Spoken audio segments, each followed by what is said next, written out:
So workshop number 2, we are doing transition times for children.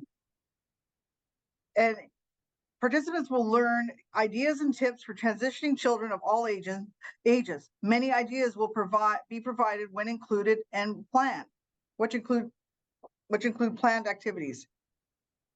Penny Deeter. Penny has been an ECE, ECIT for over 40 years, where she has been a frontline worker, director, owned her own childcare center, and a trainer consultant. Penny has an extensive background in working with Indigenous communities.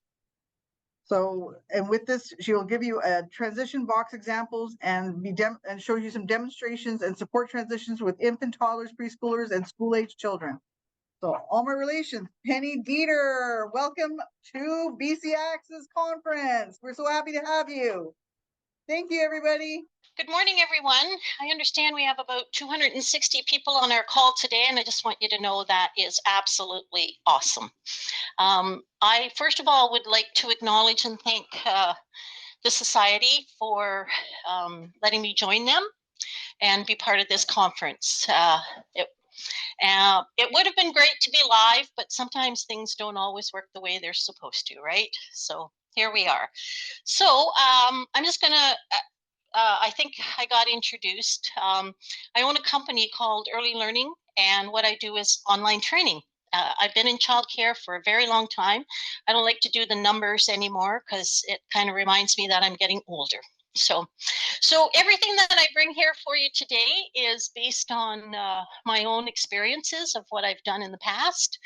And some of my materials have been around a long time, so you may not be able to find them online, but that's okay. I'll try and let you know either I made them or I was able to purchase them. Now, I'm a big purchaser of secondhand things. I like to go to the Value Village and the thrift stores.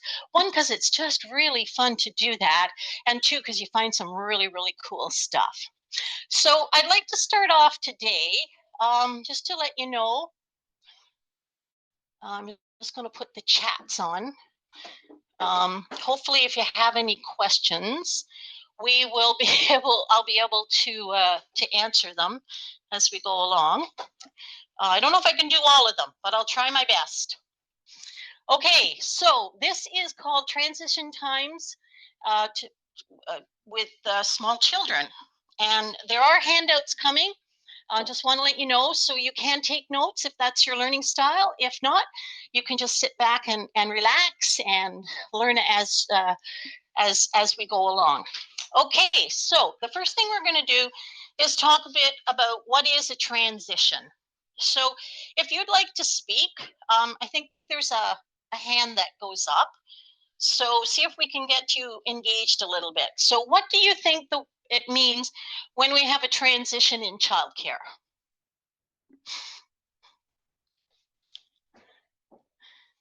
Come on, out of all of you, there's got to be one person that's brave enough to talk.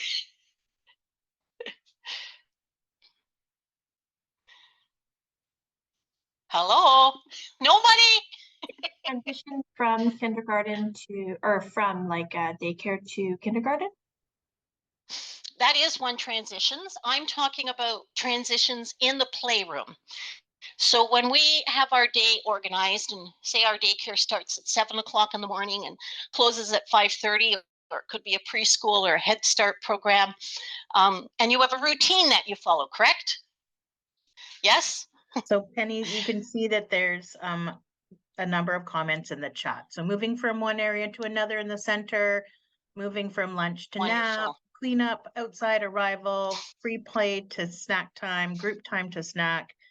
Great. Transitions is the challenge time for children at daycare and preschool. So, circle to lunch, changing activities, transitioning from play to bathroom, bathroom to lunch, indoor play to outdoor, outdoor to inside, lunch to nap, home to daycare. You can see it's going crazy. Okay.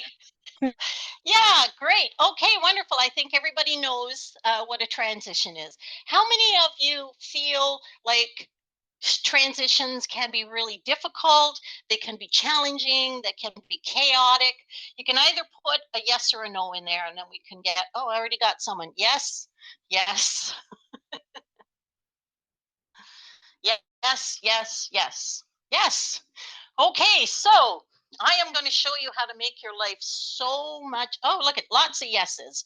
All right, so I'm going to show you how to make your life easier. Now, when it comes to the little ones, babies, you don't have to worry about transitioning them too much. One, mostly because they're babies. So when I refer to a baby, could be, I don't know how many of you do infant care, but babies are those little ones that are between birth and 12, and then and can be up to as high as 18 months. And then our toddlers are from 18 months to about 2.5, and then 2.5, 3-ish up are our preschoolers, and then our before and after school children.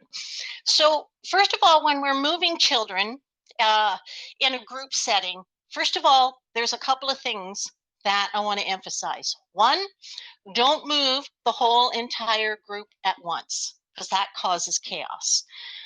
Number two, do not ask your children to line up unless they are 4 years old. Now, why would I tell you that? Because lining up is a concept. And when you're asking for a straight line, it's very difficult for children to understand what exactly does that mean. And so you might get a lot of pushing and shoving, and the all famous, I want to be at the head of the line. I want to be first. Get out of my way, right?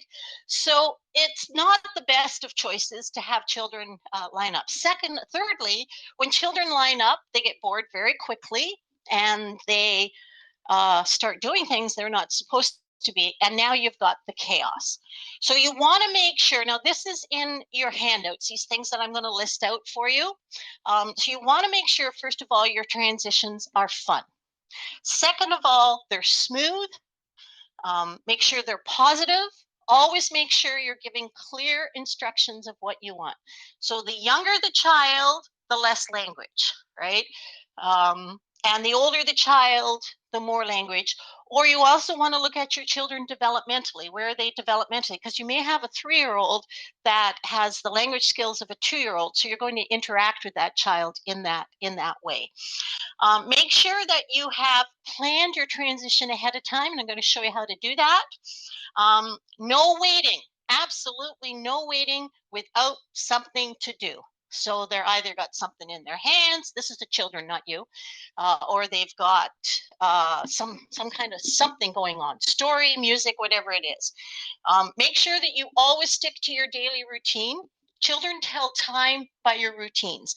And you probably know that as you get closer to the end of the afternoon, children know when their parents come. So if mommy always comes after, or daddy always comes, or grandma and grandpa always comes after snack time, then they know when they have their snack, then mommy and daddy come. If we change that up, it becomes very confusing for the children and won't create that wonderful place of feeling safe and accepted. You want to have a variety of materials that children can engage with. Again, I would smaller groups, not large groups, and make sure you have a setup time that you can organize yourself. So I'm going to show you what I do so I'm hoping that, can everybody see this? So this is a lovely basket, and I always leave my price tags on. I recently picked this one up at Value Village for the grand total of $8. I love baskets. My husband says I have a basket habit, which I probably do. But you know, when he wants to find everything, he can, because everything is organized. So I really like this basket because, as you can see, you can flip it up. And I also have another basket. This one doesn't have a price tag on it. So depending on what works for you, you don't have to go with fancy baskets. You can go and get yourself a box and have the children. You can see right back here, I've got one of those file boxes. You can go with a file box and whatever works for you. What's handy in the daycare, what you might have at home. Boxes are nice because the children can decorate them for you. So what do we put in our boxes? So we put all kinds of things in, but before I'm going to talk about that, we're going to talk a little bit about the routine. So the routine must flow, and it must be smooth. So you can't say to children, okay, everybody put your toys away and we're going to go to the bathroom. because you're going to have chaos if you do that, especially with your younger children, right? So does everybody use some kind of a cleanup song? Yeah, just put your hands up. Yeah. So you want to keep that song consistent. Now, if you got, yeah, I've got lots of people that have questions already. Is that why you got your hand up, or you just want to say something? Jessica, did you want to say something? No? Mabel, I should really put my glasses on. That'll probably help. So it was, my hand was for the transition question. So. Okay. All right. Okay. All right. So, so you want to make sure that you have your routine posted. Now, what I also encourage you to do is something called a pictorial schedule. So a pictorial schedule is just a schedule with pictures. Because remember, your children do not, they don't read, but if you, and take real pictures, take pictures of them having snack, circle time, in the bathroom, washing their hands, whatever it is, and then you put it up beside your routine, and then the children know, and put it down so that the children can see it, right? So let's say now the children are all busy and they're all playing, and it's cleanup. So I don't know, this seems to be a universal song. Clean up, everybody, everywhere. Clean up, everybody, do your share. Does everybody know that song? Okay, now if you have one that you use in your own language, absolutely, it's a great way. Please remember that language is one of children's languages, and they have about I don't know, they probably have 100 different languages, maybe even more. Music, I actually worked up in the north a number of years ago in the Arctic, and when I was working with the Inuit women, I didn't speak their language and they didn't speak English. So when I started to teach songs, I found that when they taught me a song in their language, that I was able to understand it, because when we sing, we slow things down, we make them and we can hear the words much clearly. So you have probably seen little children do this, where they go,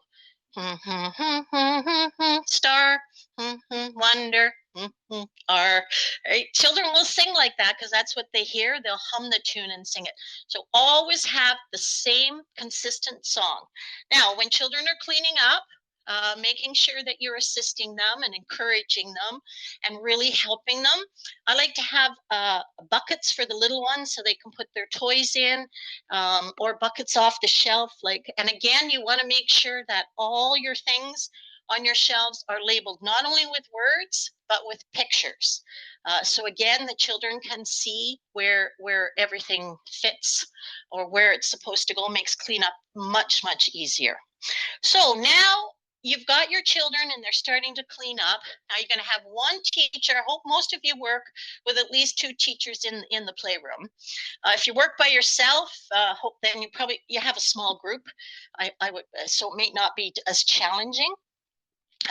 So as the children clean up, you're going to send them to the quiet center. And in your quiet center, you're not only going to have like lots of wonderful books, but you're going to have maybe some puzzles, some quiet activities, lots of different things. Now you determine whether you want the children just to look at books or whether you want them to bring down some quiet activities. So you have one teacher that's hanging out in the book corner, one teacher helping with cleanup. Right? So now you've got all your bases covered. So the person who's sitting with the children in the quiet corner can either engage in reading books with them or doing quiet activities, whatever it is that you choose. Once all the children are settled, then you're going to bring out your special stuff, right? Now, these baskets are filled with all kinds of different things, and it's really important that you rotate them when the children get bored with them. Now there'll be things that they'll absolutely love, and you'll be bringing them out all the time. So now you've got all the children sitting, and let's say I like to do before lunch, because sometimes before lunch can be a little bit crazy, right? You've got all these children you've got to get cleaned up, or even going outside can be a little chaotic, right? So you've got one teacher that's going to do the singing or the music, whatever it is, and you're going to have another teacher that's going to be in the bathroom. And so you're going to pull out your children out of that circle time, 1 or 2 at a time, right? Never try and put 12 children in a bathroom or 10 children or 6 children, whatever it is your bathroom will accommodate. Now, it used to be years ago that children could go from the bathroom back to circle time, but they're not allowed to do that anymore. So if you're because of hand washing, I think COVID kind of did that to us too. So you take the children in the bathroom and then they have to go right to the table.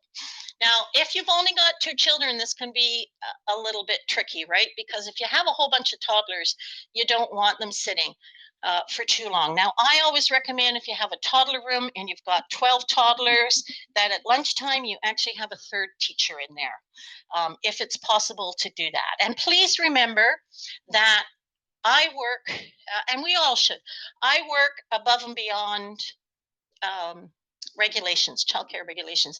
I work at what we call best practices. And so even though the regulations may say, well, you've got a 6-to-1 ratio with the toddlers, sometimes it's better if you can have a 4-to-1, especially if you got a lot of rambunctious. Now, when you toddlers, now when you first start this, please remember that you're going to have a little bit of chaos and children are going to be confused, but hang in there. The key to getting good transitions is consistency. Right? So you always make sure that children are moving nice and slow and they're moving nice and smooth. So it doesn't matter if you're going outside, one teacher sitting on the carpet singing songs, the other teacher helping with coats, and they go slowly, slowly, slowly. And when you've got the first 6 children ready to go outside, guess what? Outside they go. The more waiting you ask children to do, and for those of you that work in toddler rooms, you can really identify with this, that you can start with the first toddler, get them all dressed, and then by the time you get to the 4th or 5th one, the first 2 are undressed. So you got to make sure that you keep things organized and things flowing well. So your entire day is going to look like that, making sure. Now, when you get your handouts, I have this all typed up for you. It may not follow your routine, but that's okay. It'll work so that you can type up your own routine. You should have this posted in your room, and you should also designate your teachers by teacher A, teacher B, whatever it is, teacher 1, teacher 2, whatever it is that you want to label them. And then those jobs will change from week to week, because you don't want to have the one person always doing the diaper changing or always doing songs or music. Everybody wants to have a chance to try on all the different roles. Now, you might not be very good at singing. You might not be very good at telling stories, but you know what? Children don't care. I can tell you in all the years I've been in childcare, I have never had a child tell me I couldn't sing. Hopefully you've never had that as well. Unless they were probably a really, really, really, really great singer. But okay, any questions so far? No, that's awesome. Well, maybe not. Okay, so what we're going to do is we're going to take a look in my baskets. So the first thing that I want to have all of you do is purchase one of these. This is called your song file. Now, when I went to school, we had to make these up, and now everything's electronic these days. And if you're blessed enough to have a daycare that has an iPad that you can work on the floor, then you can do the same thing. You can put your songs into the iPad, but I'll show you why this is so important. So you section all your songs off into whatever it is. Is it by seasons, interests, whatever? Sorry, my headphone keeps slipping off here. Okay, and then what you're going to do is you're going to get one of these little doodahs. I don't know what they call them. You know, they come undone, right? And you're going to put all of your songs onto these 3x5 recipe cards. And I'll show you why. And so what you do, now, if you know lots of songs, how many songs do you have in your head? Well, let me tell you, I think that you should have at least 50 different songs in your head. so you don't get bored with them. You should have memorized at least 10 to 20 different stories that you could just tell off the top of your head. Because, thank you, someone put in there, the silver ring is called a binder clip. Thank you. Such a simple thing, and I didn't know the name of it. Okay, so what you're going to do is you're going to do something. This is called picture literacy. Right? All of these cards have a picture on it. Can everybody see those okay? Maybe a brighter one. That's a wagon. Now, if you don't know the words to the songs, then you might want to go with a little bit of a bigger card and cheat and put the words to the songs on the back, right, where you're learning them. So if you've got songs that you're teaching the children in their own language, and you don't know all the words, you can write them. Now, let me tell you why this is so important. Lots of benefits for the children, lots of benefits for you. However, let's just say that you called in sick one day and I had to come in and I had to cover for you. And I pull out your sheet that says this is what we're doing with all our transitions. And it's really important that you write them all down, put down what you're doing for your transitions, create a template so that you know. And it says, these are the songs that we're singing today. 5 Little Ducks, if you're happy and you know it, clap your hands. And I go, I don't know any of those songs. But lo and behold, here they are. And if you started off on the wrong tune, don't worry, the children will get you going in the right direction. So I have on my cards, I have the ABCs. And you don't have to be an artist if you want to just download these and print them in color and laminate everything, because then it lasts forever. Or you can try your hand at drawing things. There's a star. There's a little bunny, an apple, a sunshine, a little red wagon, and a mouse. So what you do is you take these cards and you put them down on the floor with the picture up. And the children, or you can do this, you can make pouches that go on the wall and you can stick them like this in the pouches, but you got to make sure that the picture is sticking out. So if you're going to do pouches, they have to be clear. And the children can pick their own stories. So I've done it with the pouches on the wall, and I'll say to the children, everybody, I'll say like Matthew and Sylvia, you go and pick out 2 cards, and I'll get them to go up one at a time and pick their cards. Now, how many of you have children that like to sing the same song over and over and over again? Let me see your hands. How many of you have children? Yes. Now, as much fun as that's for the children, it can get a little boring for us, right? Yes. So what you do is you take certain songs out of your collection. So for me, it was always the ABCs. So I'm going to take this out and I'm not going to bring it out today. And if you want to introduce a new song, you can slip them in here. So you can change these around. Always keep the ones that they really, really, really like. But if you have children asking for this, like they all want ABCs, or they all want Little Red Wagon, or they all want If You're Happy and You Know It, those are all great songs. But what we want to do is we want to move the children past that. Because remember, your job is to teach them and teach them new experiences. And so part of teaching them the songs. So then what you do is you put them into your little box and you file them all. And now you have them in there with your little, now, if you don't have a box, that's why I got one of these. So I just keep mine in my basket on one of these little, what did we call it, a binder clip? Yeah, there we go. Okay, so now you've got all your songs organized and you've got all your children sitting down. Now, one of the greatest ways to get children's attention is to do something called attention grabbers. One of the handouts, I have a number of attention grabbers. Is everybody familiar with what an attention grabber is? So attention grabber is anything that gets the children's attention. So it could be as simple as raising your voice a little bit. You're not going to yell. And you could say, everybody rub their head. Everybody rub your tummy. Everybody clap your hands. Everybody stomp your feet. or I have this really cool one that I like to use, and it's eyes on me, eyes on me. And you can go and get a bunch of eyes off the internet, and you can laminate them, and you can put them on your face. There's all kinds of ways that you can get children's attentions. One of the ways you're not going to do that is flashing lights. So you're not going to turn the lights on and off.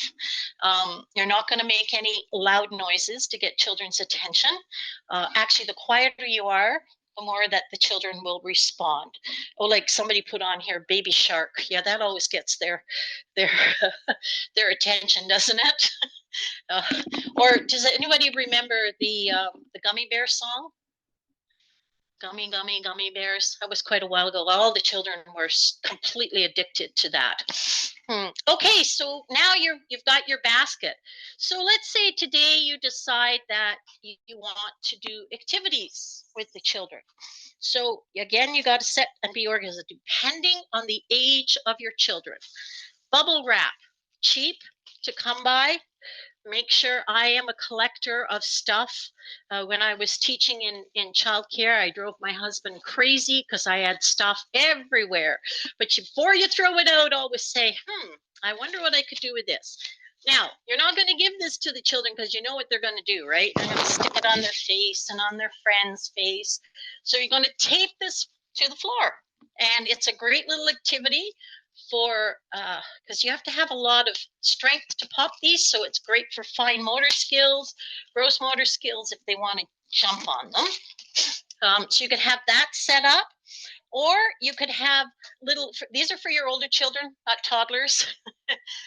You could have, well, you could do this with toddlers too. Each child could have their own book, and they can pull their books out and they can draw pictures, they can color, they can do whatever they want. Simple little puzzles. We have a question. Yes. So there's a question from the audience, and they would like to know about addressing fire drill transitions. Fire drill transitions. Oh. Yeah. So fire drill. Well, here's the great thing is if you've got your children successfully moving in fire drills, then if you've got your children successfully moving in transitions, they're going to move successfully in fire transitions. So first of all, you got to do your fire drills regularly. Now, a lot of daycares or childcare programs will say, yeah, we don't like to ring the bells. You need to ring the bells. And the reason that you need to ring the bells is so that the children get used to the sound. Because can you imagine if there is a real fire and the bells ring and all the children are scared and screaming? So you really you need to practice a lot. So you can, when you're practicing with them just in the playroom, you can use a whistle. And so this is where all your attention grabbers become really important, because if you children know that, if I do hands up or eyes on me, whatever it is, once they're used to it, then it'll be easier for them to do it. So once the bell rings, you say to the children, eyes on me, everybody stop what you're doing. Now you don't want to worry about order because your goal is to get the children out. So for your little ones, I hope you all have cribs where you can take your children out. Somebody put in here, we bang pots and pans instead of the bell. Again, the pots and pans is a great idea when you're practicing it in your own playrooms, but when the real bell comes, you want to make sure that your children know what that bell sounds like. And you can prepare them for it, because let them know it's going to be really, really loud. So for your younger ones, you should have a crib that you can pop all of your children in. Now, please make sure that your cribs go through your doors, because I have had that happen where we had them all loaded up, and when they bought the cribs, they didn't measure them to make sure they would go through the doors. So again, it's just a matter of letting the children know when there's a fire drill, you don't put your coat on. So again, this is why you got to practice it. And you've got to cement it into the little children's brains. And so it's about creating a pathway in their brains that they know that when the bell goes, we have to get out quickly. So the more practice, the easier it is. Again, how many times a day do we tell children to put shoes on? Now, quite honestly, I think shoes are overrated. I don't like to wear shoes. As a matter of fact, I don't even have shoes on right now. In the summertime, I think it's great if the children want to go bare feet. That's my own personal opinion. In the wintertime, not so much, because it can be cold. So again, you get your children quickly to the door. Now, for your little one, how many of you have ever used ropes? And they're not for tying the children up, just so you know. They're a big long rope that have handles on it. Is everybody familiar with that? Yes, okay. You can use those, but the thing is you want to get the children out quickly. And so sometimes you might have a child who decides that they don't want to come. You're just going to have to grab that child. Sometimes it can be chaos, but the more you practice it, the easier it becomes for the children. And please remember that that's really what your day is all about, is teaching, practicing, so that children get used to your routines. And you'll know when you've accomplished that, when they know it, is when you think, oh my, I could probably just let the children follow their own routine here. And they will. They'll follow the routine that you certainly taught them. Just seeing if there's now the other thing that you should make sure is that everybody knows what their job is in a fire. And everybody knows my job is to grab attendance. My job is to do this. My job is to check the room. Like, have it listed. Your fire marshal will be looking for that. And somebody wrote in here, educators take turns and can be a fire marshal wearing the vest there, and everybody should take turns in doing a fire drill. So again, that you get practicing it. Now, what I used to do in my daycare, I had a really big daycare. We had a cardboard fire, and it'd stand up, and we would put it in different locations in the daycare. So if the usual route for the children was to go out the front door and the fire was there, then we didn't tell the children or the staff where it was going to be. Then they'd have to reroute the children in a different direction. So is that helpful? Yeah, and somebody's put on here strollers, cribs, rope. Yes, absolutely. All kinds of different ways that you can get children. Now, make sure that you have an emergency evacuation kit, which should be, I always had mine in a big garbage can, and you put all kinds of things in there. I believe that the Child Care Resource and Referral has a list of all the things that you should put in an emergency kit. So you're going to have things like extra blankets, extra socks, some food that can stand there for a long time, like granola bars. Emergency contact for every child should be in that container as well, and kept up to date. Okay, so we'll go back to our basket. So I've put some puzzles in here. These are when you want children to do. These are great. These are just little pallets you get from the dollar store. You can put markers on these, pencil, crayons, all kinds of different things. I'm just trying to change. Oh, there we go. And you know, you can put these in little containers, and you only bring these out when it's transition times, ladies, because then it's really much more exciting. I shouldn't say ladies. Do we have any men with us today? No men? Oh, we are all ladies then. Okay, I have a dice. Hello? So again, hello. We do have one man. I'm a man. Hello. I'm a man. Hi, how's it going? Hi, Greg. How are you? Sorry. Feeling a little outnumbered, are you? Yeah. That's okay. Well, good for you. Good for you. We need more men in childcare. These are just little dice. With the older children, they can practice counting their numbers. So these are quiet activities while you're transitioning children. What else I got in here? Oh, these things drive you crazy, don't they? But they're really easy to. These are the little poppers. I probably could have got a bigger one. The little poppers that you can just pop. Little balls. I got some bubbles in here, so you can blow bubbles. And I made these. You know those little sensory bottles? Well, I just made little ones. I have another one in here. Oh, So just different activities that you can put in there that the children can do.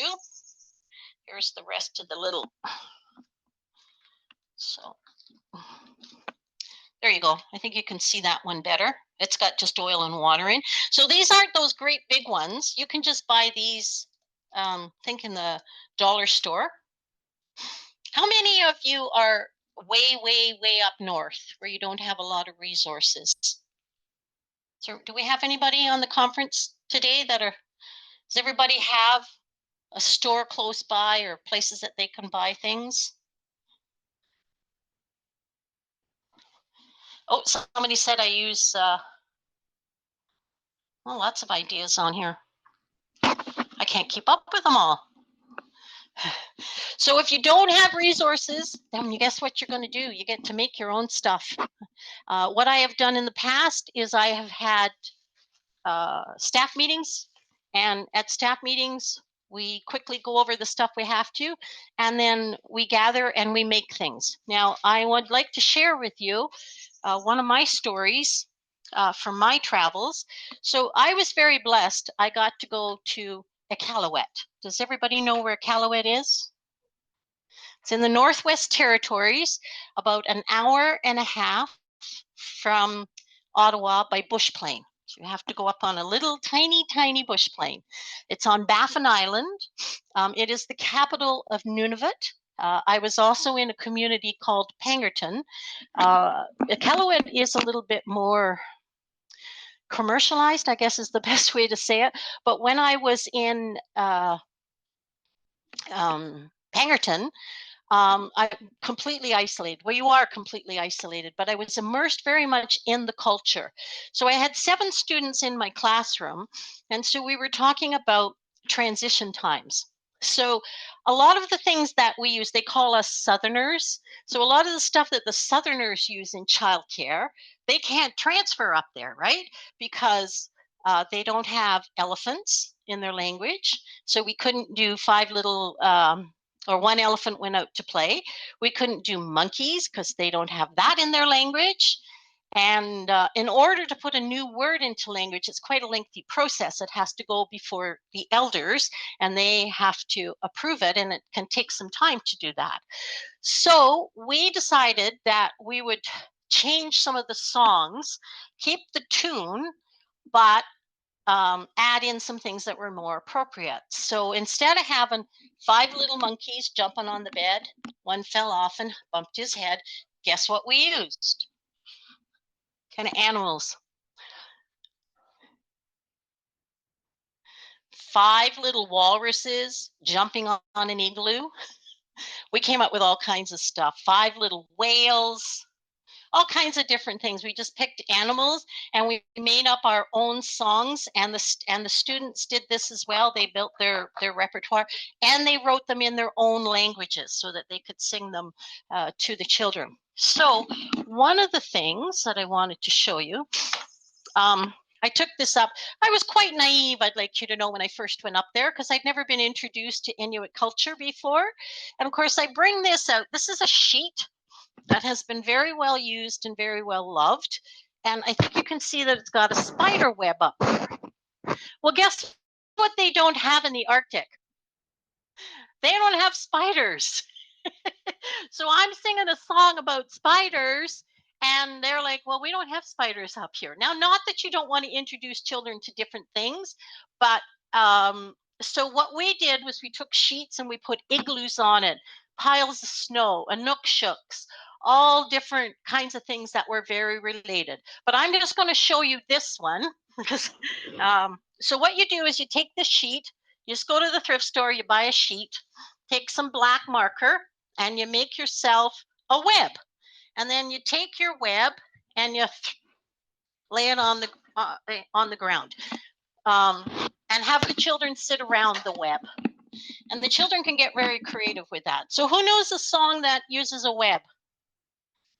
Just put it in the chat for me.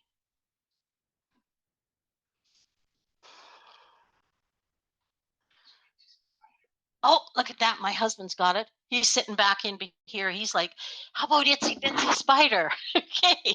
So you go to IKEA and you get these. Whoops, that guy's upside down. Don't you just love these?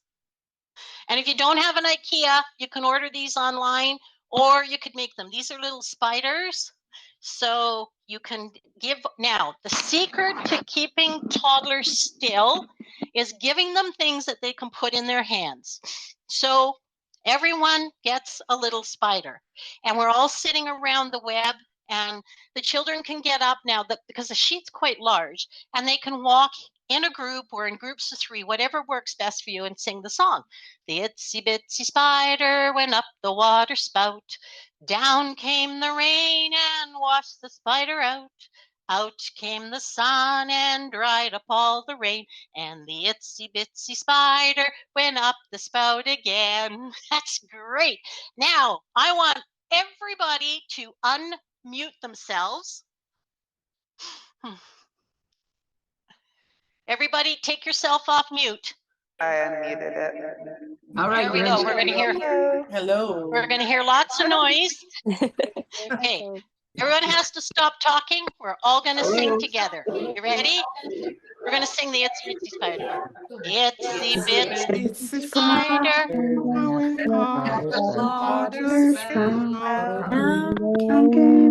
Came the rain and washed the out. The sun and dried the rain. Itsy bitsy spider went up out again. Out again. Yay! That's Will or no? That sounded good. Now, Singing how again. many of you do not like to sing in front of children? I know it was very echoey, but it was still fun. The one thing that I How like many to of you do don't like to sing? with the children when we are doing that is we do the silence itsy bitsy spider, and where you're actually Yes. not saying anything, but you're just doing the actions, and the children all go quiet and they watch you because they think you are, that I made them all invisible. So they all think they're Oh, that's invisible. So wonderful. it's fantastic. But you do the itsy bitsy spider, and then all of a sudden you go through it, and then you're like, wow. Oh, that's exciting. Yeah, that's really wonderful. I like to do Spider-Man. Yes. So Spider-Man went up the water spout. I got an echo on here.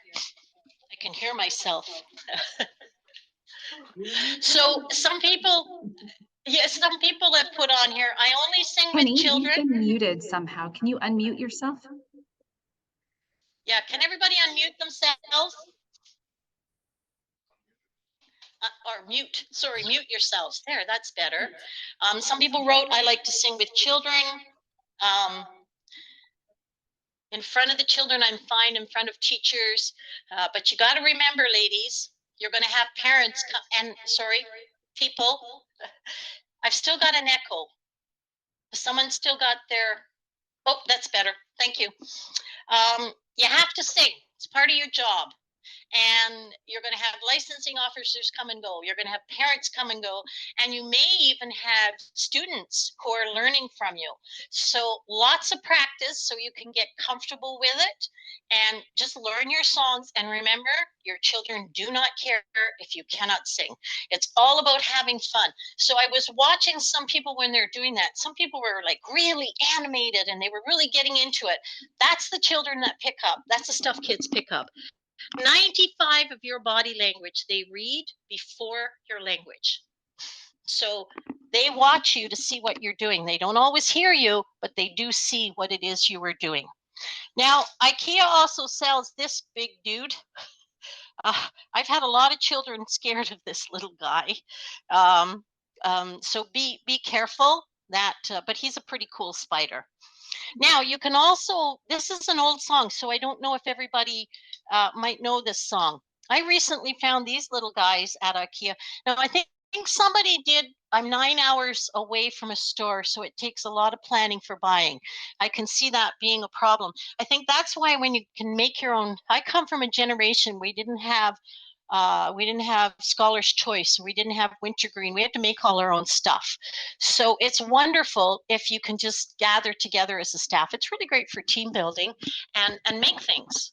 It's just a lot of fun to do. So this little elephant, you can use for this song. You're also going to use your sheet. And you start out by the teacher starts the song. And what you do is you walk around the spider web. So the song goes like this. One elephant went out to play upon a spider's web one day. They had such enormous fun that they called for another elephant to come.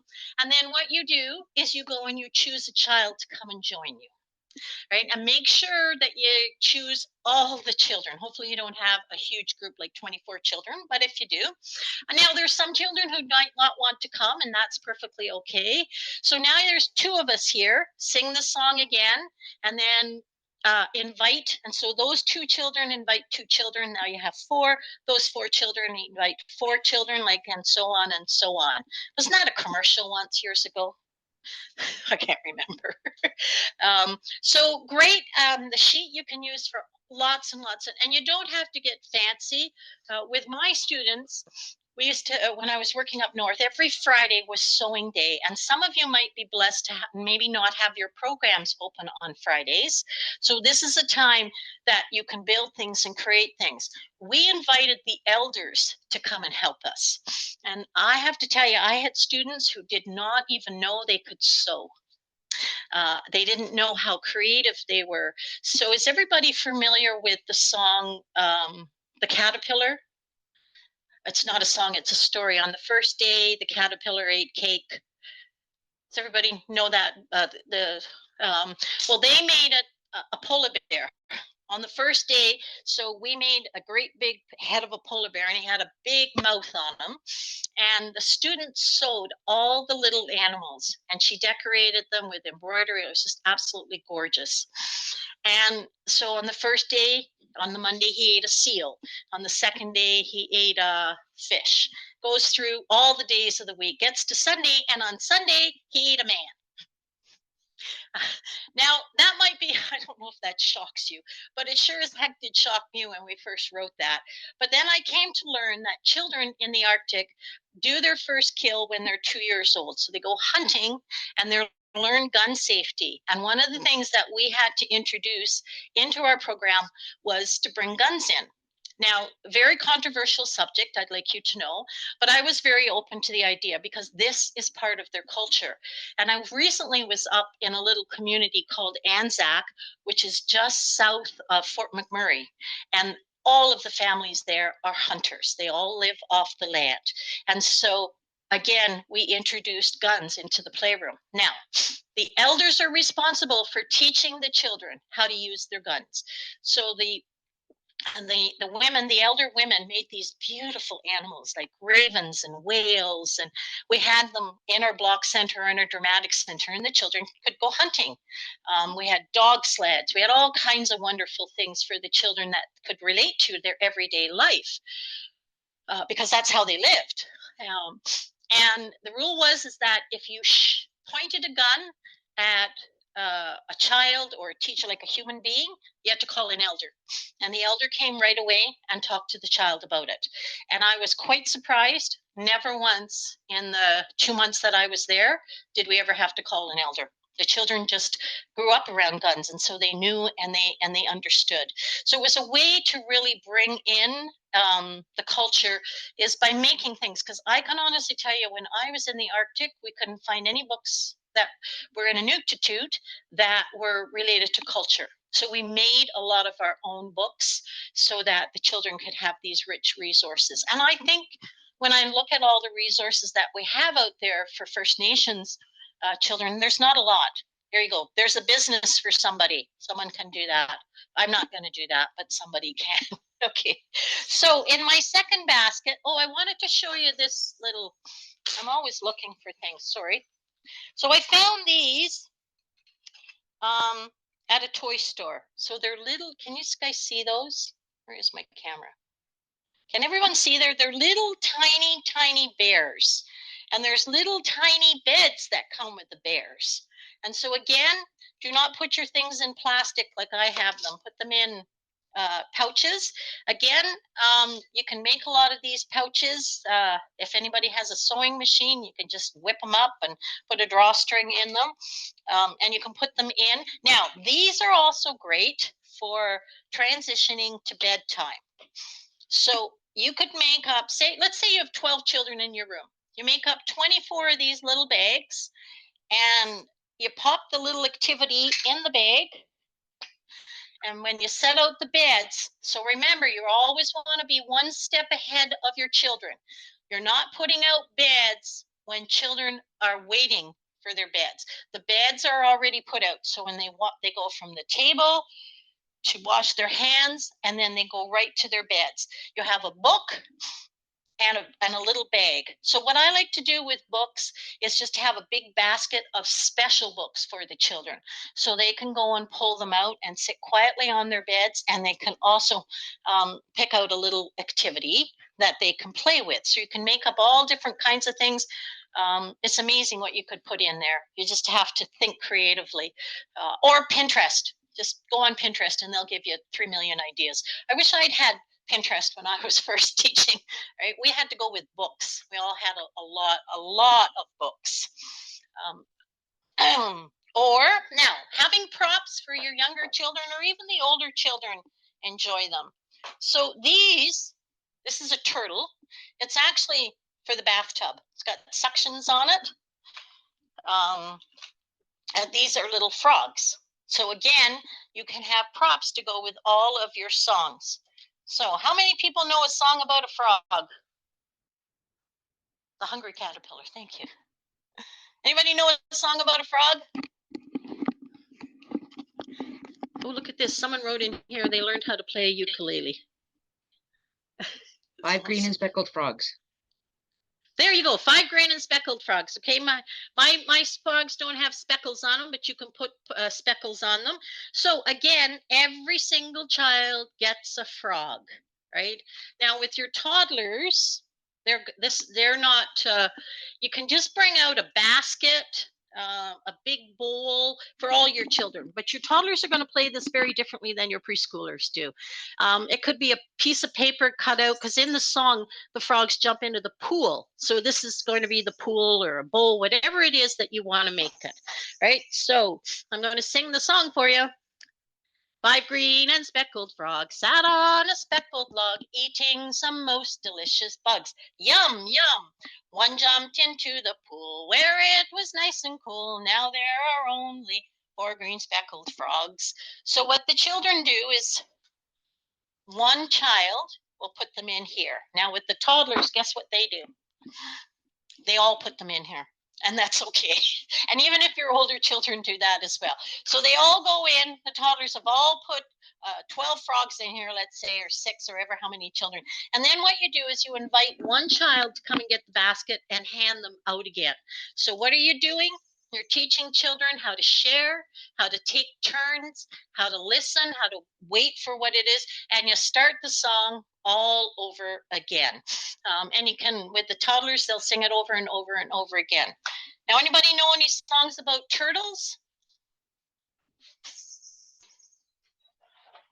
No songs about turtles? I love turtles.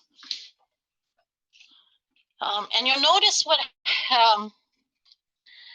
when you're working with your children, using lots of animals is really important, especially for First Nations culture, because animals are really, really, really important, and the land. And so bringing in those beautiful animals that we have here in North America. So I have a box and I have a whole bunch of turtles. So again, I bought these, actually this one came from IKEA with a whole bunch of other animals. I don't know where I got these. Or you could make your own turtle if you wanted to. So I'm having problems with my headset. My hair is too slippery. So the song goes like this. I got to get my props to go with it. I have a little turtle. He lives in a box. There he is. He jumps in the puddles and he climbs up on the rocks. He snapped at a mosquito. He snapped at a flea. He snapped at a minnow and he snapped at me. He caught the mosquito. He caught the flea. He caught the minnow, but he didn't catch me. And then I always ask the children, did he catch you? Did you catch him? And they're all like, yes, he caught me, and I was really scared. Now these, I had these all mounted, but when I took them out, they all fell off. So this on the back is paint sticks. You can use big popsicle sticks, paint sticks. These are great.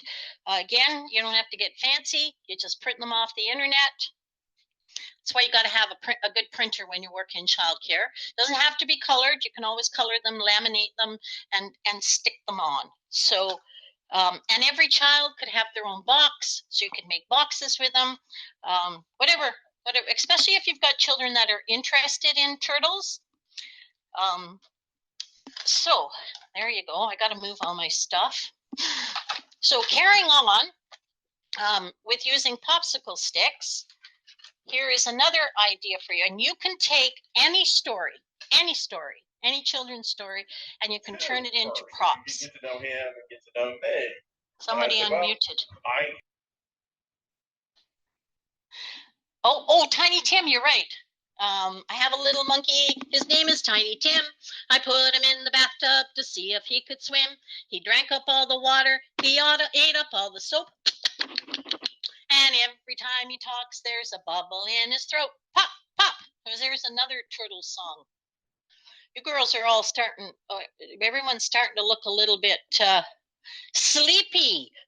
So I have to do some things to get you up and moving. So I just wanted to show you this so you can take any story. So how many people know, it's written right on here, is Old MacDonald. Timeless story, timeless song. And everybody gets a stick. So again, you're doing animal recognition, sound recognition, all kinds of wonderful things for teaching children about language, about different animals. So, and you know what? You don't have to have traditional farm animals. If the children want to have a moose, or they want to have a deer or a raccoon, that's fine too. So all you do, and this is a really good exercise in listening, right? Because children don't really honestly learn to listen really well until they're about 4.5 years of age. And I'm sorry to disappoint you, but it takes a long time. Learning how to listen is a big, big skill. So you just hold up Old MacDonald. Old MacDonald had a farm, E-I-E-I-O, and on this farm he had a... Now, I'm holding this up and it goes quite quickly, right? But when you've got children, you have to organize it so that you would say, I mean, for the little ones, it might be, who has a dog?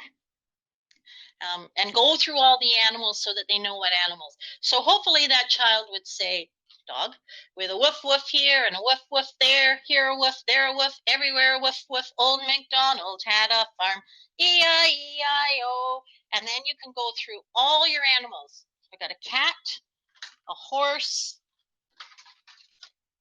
sheep, donkeys, mouse. And in the handouts that I sent you, I gave you the template for this. The duck, the cow, and the chicken. So you can add your own animals to this. You know, whenever I finish this workshop, I always have a really big mess all around me. So fortunately, I have my husband here with me today. He can clean it up. Now, this is one of my favorite little songs. So I have to tell you, I found these mice and they squeak. And you hear, I don't know if you guys can hear them squeaking. For the longest time, they sat in the back seat of my car. And every time the car moved, I had squeaking mice. And the first time it happened, I was like, what the heck is that? And then I realized I had these squeaking mice in the back. So you don't have to go with squeaking mice. I had really nice little mice that I got from IKEA years ago. And I'd lost them somewhere. And I went to go get some the other day and they don't sell them anymore. So you might have to hunt around, or again, make your own. I also have a little cat. So this little girl, there's nothing special about her. Stuffed toys can be used for props in books. Well, there is something special about her. She's got a little bow on her head, right? So, or you can do this with your fingers if you don't have props. So again, each child gets a mouse. And so you have to get a lot of them if you have a large group. And I also I'll start out with the cat myself, and then once the children are more comfortable, they'll bring the cat out. So everybody's going to do this with me. It's not hard. So we're going to just put our hands behind our back. And the first thing I say to the children, so I'm going to pretend that you guys are all the children. I'm going to say, okay, everybody hide your mice. Put them behind your back. Again, what are you doing here? You are teaching a concept. Behind is a concept. So you start like this. The little mice are creeping all through the house. The little mice are creeping. So they're bringing out their little mice, and I have the cat. So they're all creeping, and then I go, the great big gray cat comes creeping. The great big white cat comes creeping, and flings all the mice away. Did I scare anybody? The children love that part. They shriek, they yell, they giggle, they get all excited. And you know what they say? More, let's do it again. So you can do that as many times. And then eventually, when you've done it so many times, you have to tell the children, well, the mice have got to go to bed. They need to go to sleep. It's nap time. So you put them back into the basket. Also make sure that you have a variety of books that, I'm just looking to see if I brought any more. Make sure you have a variety of books that you can read. Now, these should be special books, not books that come off of your bookshelf. They should be books that you go. Now, how many of you, I hope all of you are close to libraries. If you have a library system or the school has libraries, in the library system here in BC, you can take out 99 books at once. So really important for you to have lots of books. Now, if you want to have books that are done in your culture and you can't get access to them, then you're probably just going to have to make. Now, this is a great way to bring your elders in, to have the elders come in and help you make props. So it doesn't have to be 3D props like this. You could use felt stories. The other thing that I like to do is go get yourself a cookie sheet. And now remember that take a magnet with you, because not all cookie sheets are magnetic. And you can either buy some magnetic. So I found these really cool things. I think I got these at Michael's. So that's a dinosaur. And guess what? He sticks right on there. So very, very, and you can tell stories. So you could do a story like the bear went over the mountain. I got a lot of old stories in my head. Oh, you know who's my favorite? Robert Munch. Do some of his. He has great books. All kinds of different books that there's so many beautiful books out there. And then once you put them in to props, then you have them for forever. And it's just a matter of going and bringing them out of your box. So this actual one came with a whole bunch. So you could do counting, you could do numbers. Now I want to tell you that during your transitions, if you're teaching children your native language, this is a great way to introduce. I used to work for I don't know if you guys know where Sicamous is, that's where I live, but I ran a daycare in Salmon Arm on the Nisconneloth Indian Band. And I had a wonderful teacher. She did all the cultural piece, and her and I would brainstorm, because she knew all the culture, and I had this wealth of knowledge in my head of how we would introduce language to the children. So we did simple things like we would pick maybe 5 words for the month for the older children. For the younger children, we would write it up so that your children could see it written, and then we would attach pictures to it, like all kinds of different ways. And you keep these resources, so because if you're planning on being an ECE like me for many years, it's nice to have a lot of your own materials. or just build them for the program that you work in. As an early childhood educator, you should have some books that are favorite. I still have books. I don't work frontline anymore, but I still have lots of children's books. It's kind of funny when my grandchildren come to visit. They're all older now and only have little children's books. But you know what? My one grandson, the two younger ones, they're 8 and 10. They still love to look at the little children's books. So makes it all that much more fun. Now, I don't want you to exclude puppets. Puppets are wonderful ways to get children engaged. And they're, especially your shy children, right? That don't maybe want to talk. So, oh my. So this is a little marionette that's all tangled up. I can't remember where I bought this. David, do you remember? I think it was on one of our journeys. My husband's brain is going. He said the Vernon Teach and Learn. I'm pretty sure we didn't get it there. But so this is a little marionette. You can actually make these. So this is a great way to just have little conversations with children through the puppet. Now, some of my favorite puppets, whoops, are Melissa and Doug. Melissa and Doug have some of the most amazing puppets, and they're not that expensive. So here's the king. Aren't these great? Hello out there. How's everyone today? I'm going to tell you a story a little bit later. Or little props. This isn't a puppet, but I don't know if you know the song, Taking Home a Baby Bumblebee.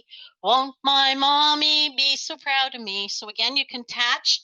Here are the rest of those little puppets that came from IKEA that had the frog. These are under. Now, if any of you go to farmers markets, you can usually find these little puppets. I used to have so many of these. People will sell them, and they're all crocheted, and they're usually quite reasonable to buy. That is a pig. So again, you can have lots of puppets.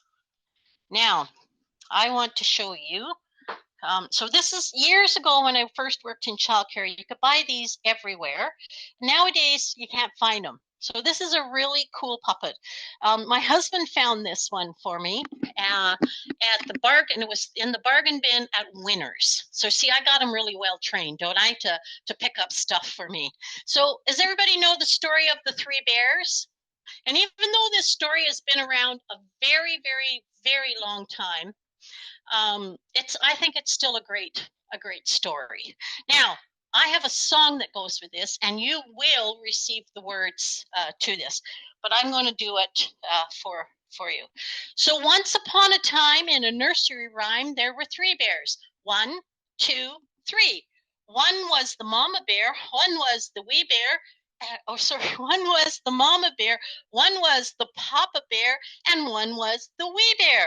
They all went to walking in the green woods talking, and along came a girl with long golden hair, and her name was Goldilocks. I really wish I could see everybody's faces right now, because these are really cool puppets. Up upon the door she knocked, but no one was there. No one was there. So she walked right in, and she sat right down. Just then the three bears came home. Someone's been eating my porridge, said the papa bear, said the papa bear. Someone's been eating my porridge, said the mama bear, said the mama bear. Hey, Bobbery bear, said the little wee bear. Oh no, somebody's eating mine up. Oh, someone's been sleeping in my bed, said the papa bear, said the papa bear. Sorry, sitting in my chair. Someone's been sitting in my chair, said the mama bear, said the mama bear. Hey, Bobbery bear, said the little wee bear. Somebody broke all mine up. Oh, someone's been sleeping in my bed, said the papa bear, said the papa bear. Someone's been sleeping in my bed, said the mama bear, said the mama bear. Hey, Bobbery bear, said the little wee bear. There's somebody sleeping right there. Well, just then Goldilocks woke up. and broke up the party, and she ran right out of there. Bye, bye, bye, bye, bye, said the Papa Bear, said the Papa Bear. Bye, bye, bye, said the Mama Bear, said the Mama Bear. Hey, Bobbery Bear, said the little wee bear. That's the story of the 3 bears. 1, 2, 3. Okay, I'm a high extrovert. Everybody can take their mute and they can give me a round of applause. Seriously awesome. Yeah. Thank you. Thank you. Now I'm going to ask you. That was wonderful. It was absolutely fantastic. So we'd like to, Thank you. We'd like to thank you for your beautiful presentation. I'm not sure if you have anything else to add or if you are completed, but No, I do have. I would like to finish with a couple of things. What time is it? I think we're not quite. Yeah, we've still got about 15 more minutes. So That's great, Penny. Sorry, I can't. We might have thought you were done because there was a pause. No, I just yeah. No, I just wanted some kudos. That's was excellent. all. We're happy to provide. Just so you know, Thank there you was very one much. question that was in the chat just around that time. Just wondering where the puppet was from, seeing as we've just taken a wee pause. This puppet?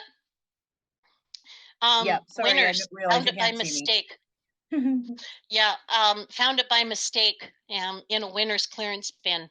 I've never seen another one, have we, David? Yeah, I had 2 of them, but one got, when I used to do live workshops where I'd go into people's daycares and I had to be very careful because some of my things grew feet and walked away.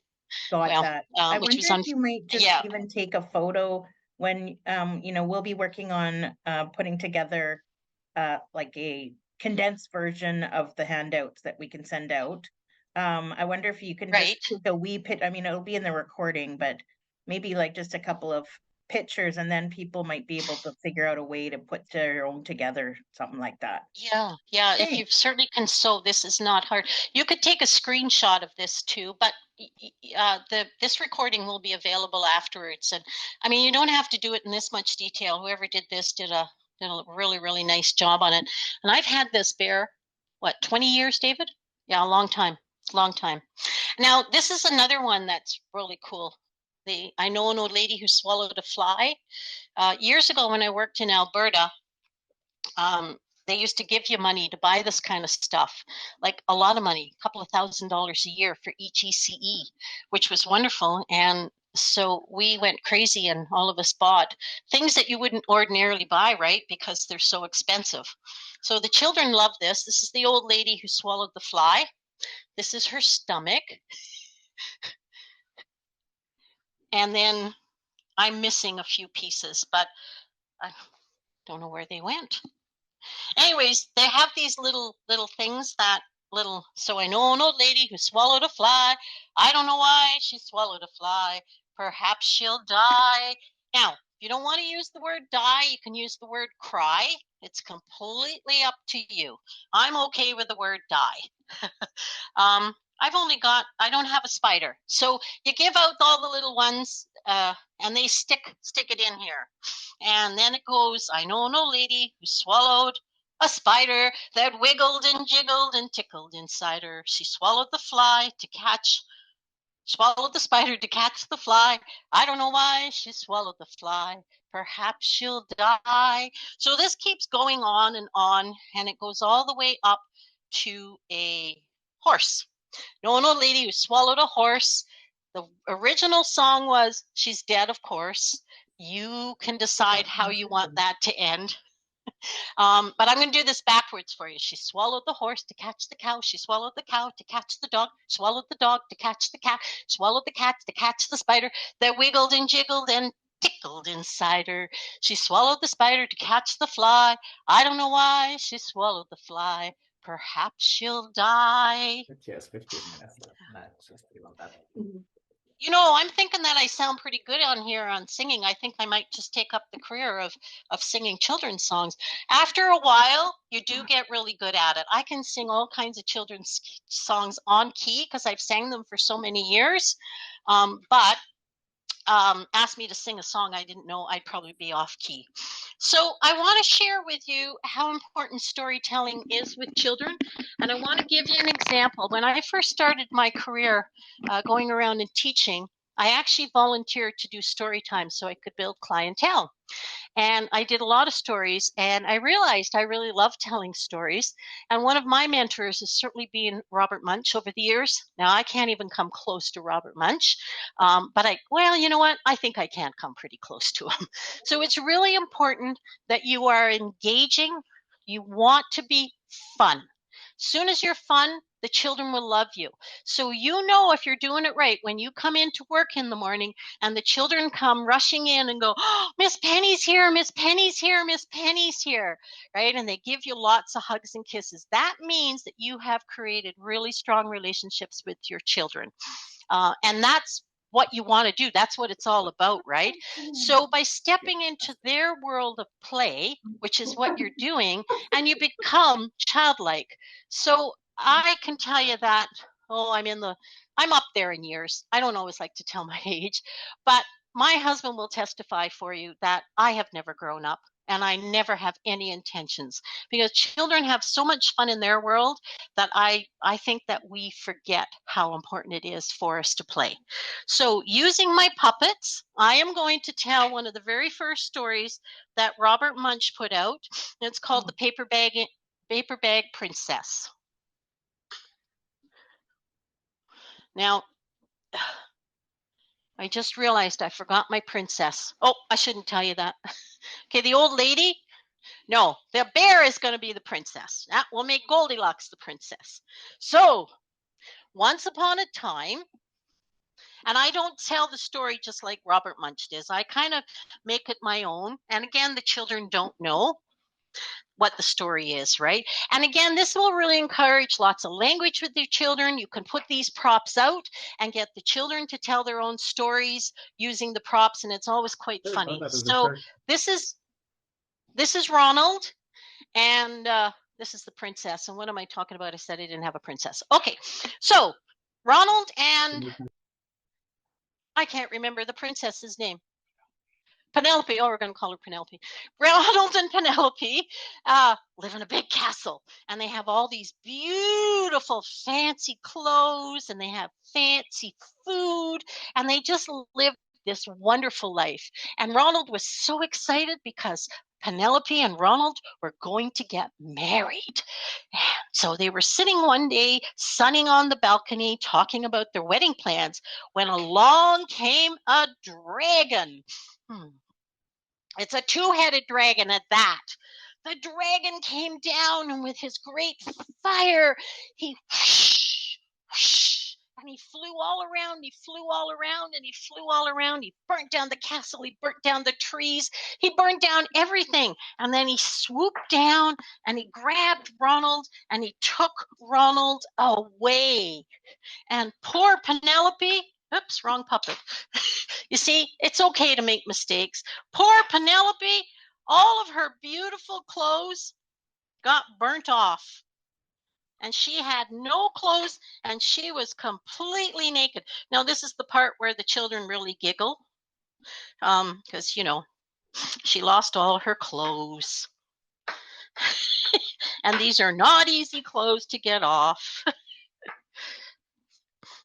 All right, now poor Penelope, she has no clothes. All her beautiful clothes are gone. And she says, oh no, what am I going to do? She said, I've got to make something. This is why it's always good to be organized, especially when you're children. So she's walking down the road. What does she find? But she finds this beautiful paper bag, and she decides, I'm going to make a dress out of my beautiful paper bag. So first she rips out some holes for her head. Then she rips out some holes for her arms. It's really raggedy because she's really shook up. Oh my goodness, she said, it's so terrible. And she puts on her paper bag over her big head. Okay, you're all going to pretend that she has the paper bag on. There she is. And off she sets off in her paper bag to go and find Ronald. And she's walking down the road, and you know what she sees? She sees a cave, a great big cave. She goes, I think that the dragon lives up there. So she walks up to the door and she goes, knock, knock, knock. Get the children to participate with it. Everybody go knock, knock, knock, knock, knock, knock, knock, knock, knock. And the dragon opens up the door and he pokes his head out, and Penelope says, I need Ronald. You took Ronald. Bring him back. And you know what the dragon does? Bang! Slammed the door in his face. Said, I ate all the people I want for one day. I don't need any more. Go away. I don't want you at my door. Very cross and angry dragon. But Penelope is persistent. She bangs on the door. Open up, let me in. So in the story, this goes on for a while, but I'll just skip that part. So the dragon finally decides to come out, and he comes out and he says, who are you looking for? She says, I'm looking for my future husband, my fiance, Ronald. And he goes, oh, we don't have anybody there. So Penelope was a very smart princess. So she said to the dragon, hey, dragon, I bet you could not burn up all the trees in this forest in 5 seconds. And the dragon says, of course I can. And he goes, whoosh, whoosh, whoosh, whoosh, pshh, pshh, pshh. Now, when I do this, I give the children, you know, those little noise makers that they roll out? I give those to them so they can be the dragon fire. Once they've used them, put them in the garbage because they're kind of yucky by the time they're done. Whoosh, whoosh, and he flies around, and he comes back and he says to the princess, see, I did it. And she goes, that was amazing. She said, I bet you could not fly around the world in 10 seconds. And the dragon went, of course I can. So off he goes, goes by Australia, goes by Europe, over Greenland, over top of Canada, comes back. Oh, and he says to the princess, I did it in 10 seconds. And the princess said, wow, you're amazing. And now the dragon went, I am really tired. I got to have a nap. So the dragon lays down and he has a nap and he falls asleep. And Penelope goes up and she goes, Mr. Dragon, can you hear me? Nothing. A little bit louder. Mr. Dragon, can you hear me? Nothing. A little bit later, she goes, Mr. Dragon, can you hear me? Still sleeping. So you know what she does? She very quietly steps over top of him and goes into the cave where Ronald is. And there's Ronald laying on the floor. Doesn't look so good. And she goes, Ronald, it's me, Penelope. Wake up, wake up. And Ronald wakes up. And the first thing he says to her, Penelope, what is the matter with you? You have an old bag on. It's all dirty. Your face is messy. Where are your beautiful clothes? And the ending of this story, the way Robert Munsch did it, is that Penelope turns to Ronald and says, Ronald, you are a bum and I don't want to marry you anymore.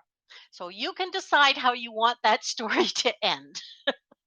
Great lesson in, you know, you go off and you save somebody and they're not very appreciative of what you did. So just an example. Yeah, absolutely. So, all right. Come across inappropriate, offensive words in a storybook while reading it to the children.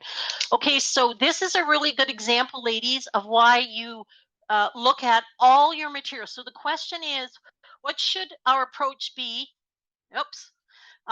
When an inappropriate, offensive word in a storybook, it keeps jumping, while reading to children or singing songs to children, should we consider replacing offensive words in the storybook with more positive ones? Or should we believe it's better to leave them in and use opportunity to explain to the children why these words are not appropriate? So there's 2 types of teaching there, right? Depends on what the word is. So obviously, you know, today is a lot different than when I was teaching many years ago. There were a lot of words a lot of things that happened we didn't find offensive, but nowadays we've started to realize that there are a lot of things that are offensive. First of all, always make sure that you pre-read any book or any song before you introduce it to the children. If it's in a book and it doesn't quite flow and you feel like it's okay, you could do that, and take the time to explain it. So let me tell you about something that happened in my daycare. I used to own a daycare many, many years ago. One of the little girls came back to daycare on Monday morning, and she'd been at a funeral. And she was talking to the children about, this funeral. And many children hadn't been to funerals, and so they were all quite curious. Thank you. It's Elizabeth, who was not Penelope. Sorry, I was just reading that chat. Anyways, the children were really into it, and she was doing emergent curriculum. So she came to me and she said, "Can I do a section on funerals?" I said, under one condition. As long as all the parents agree to it, I was okay with it. So she sent out a letter and every parent agreed. And so she did this whole thing, which most people would find very inappropriate, very morbid, but the children loved it. And they went on a field trip. And I'm going to let you guess. Where do you think those children went on their field trip? Just put it in the chat.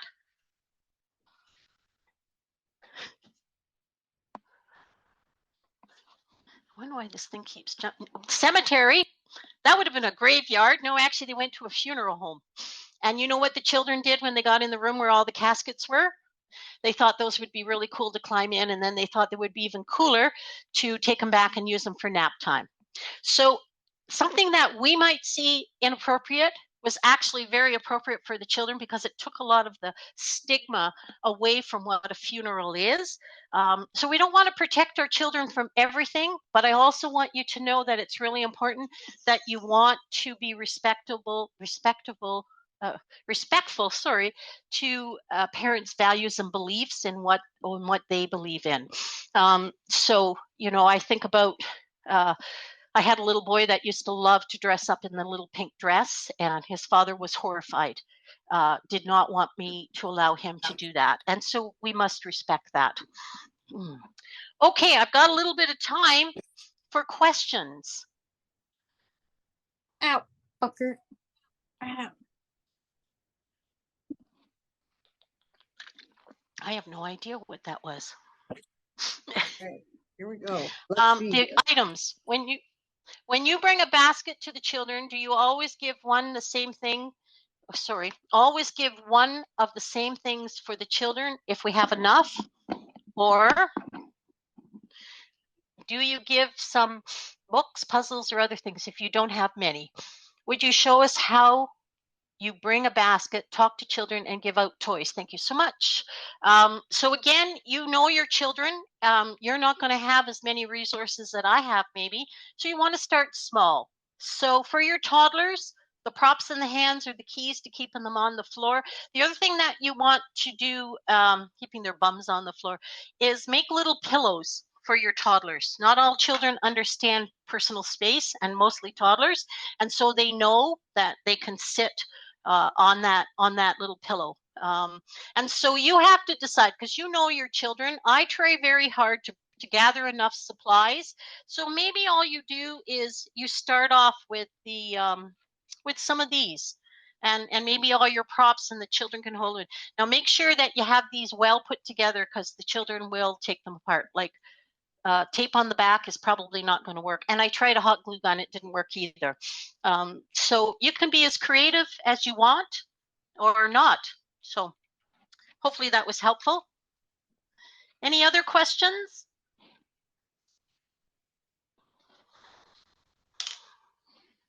No? Well, then I would like to say thank you so much for inviting me today. I hope you had as much fun as I did. My husband had a blast. He's sitting there on the other side of the table. I made him come along because I wasn't sure if I was going to be able to keep up with the chats. So he has been to a lot of my training, so he's very, very used to me. So thank you very much. Well, I can't see all of you, but did you enjoy that? Yes, I think they did. They're all saying thank you. Great presentation, very entertaining. Thank you, thank you, thank you. Thank you with multiple exclamation points. Thanks. So many people have got a new suitcase full of great resources and great transitions that they to utilize when they are going from one place to the next as well. So thank you so much for that. And you know, thank you. Lots of thank yous. Very good. Yeah, this was amazing. Wonderful. Thank you so much for sharing. A lot of thank yous again. Yeah, thank you with the smiley face. Wonderful. Yeah, you have so many people that are so grateful to it. It was awesome. Thank you for the great ideas and presentation. Awesome, and thank you for more great Thank ideas. you so much. Yeah, so that's great feedback. Thank you very much. So once you get your handouts, please make sure that you put them into a binder. So I sent you something called piggyback songs, which are tunes that you know with different words. I also sent you stuff on how to do transitions, music for every transition, circle time, story time, craft time.